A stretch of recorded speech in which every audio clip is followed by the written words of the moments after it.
سلام هواداران فوتبال و مخلصان عزیز و بلوچگان محترم تاجیکستان. خوش آمدید به برنامه نوبتی تان و در هر کجایی که باشه خداوند نگهدارتون باشه، خداوند ساق سلامت نگه داشته باشه. و میخوام که درباره فوتبال امروز گپ بزنم.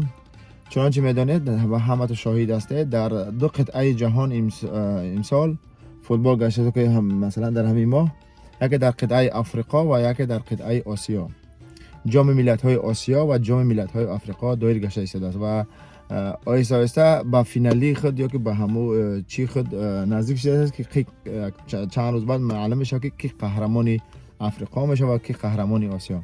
با اون خاطر دوستان عزیز، متاسفانه تیم ملی تاجیکستان در دوره یک چهار فینالی باخت با اردن به حساب 1-0 و من دو تیم دیگر، یعنی تیم برادران ازبکستان و تیم برادران ایران.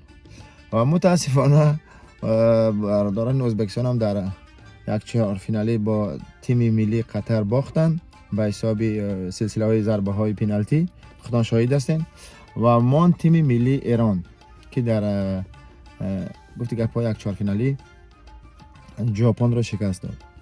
و ما دوستان عزیز دیگه طرفداری از این دو برادر میکردیم که یکیش هم مثلا از بازی ها محروم گشت و ما تیم ملی ایران و ما تاجیکان فرانسه طرفداری از تیم ملی ایران میکنیم، چون که هم زبان هستن، هم نژاد هستن. به همین صورت دیگه بسیار گفت گپا چی نمیکنیم، آید به فوتبال گپ بزنیم. و درباره تیم ملی تاجیکستان، تیم ملی تاجیکستان برادران عزیز برای ما یک سورپرایز کرد.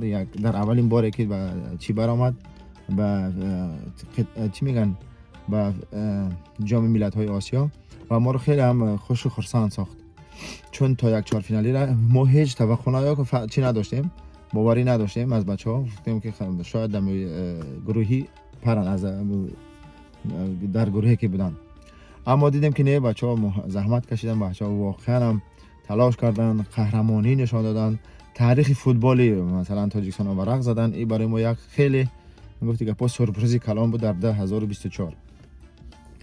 خب دیگه من دیگه تیم دیگه چنانچه گفتیم دیگه حال طرفداری میکنیم از ایران، چون ازبکستان هم حذف شد متاسفانه، تاجیکستان هم حذف شد و ماند چی ایران. دیگه ببینیم که در یک چهار فینال، یک دو فینالی اینها چی میکنن. خدا کنه که ایران هم ببره قطر و بره به فینال و در فینال گفتی که پاکی بازی خیلی با حساس است. در اونجا هم گفتی که پاکی فینال برنده شود، قهرمانی آسیا شود. با اون خاطر دوستان عزیز دیگه پر حرفی نمیکنیم و بریم چند لحظه از این بازی های دو کشور رو با هم تماشا کنیم و منتظری برنامه های یا که نو یا که چی باشین دوستان عزیز که ببینیم چی میشه و انشالله با ما دوباره برمیگردیم. دیگه وقت زیادی شما رو نمیگیرم دوستان عزیز و تشکری میکنم خاص به شخصانی که در ویدیوهای ما لایک موندن، کامنتر نوشتن و طرفداری کردن. خیلی مثلا روحیه بچه‌ها را بالا برداشتن. از همه شما برادران تشکری میکنم. خدا کنه که از این به بعد دوستان تیم ملی ما در دیگه بازی ها خیلی ما را سورپرایز کنه، خیلی ما را گفت که با خوش خرسند.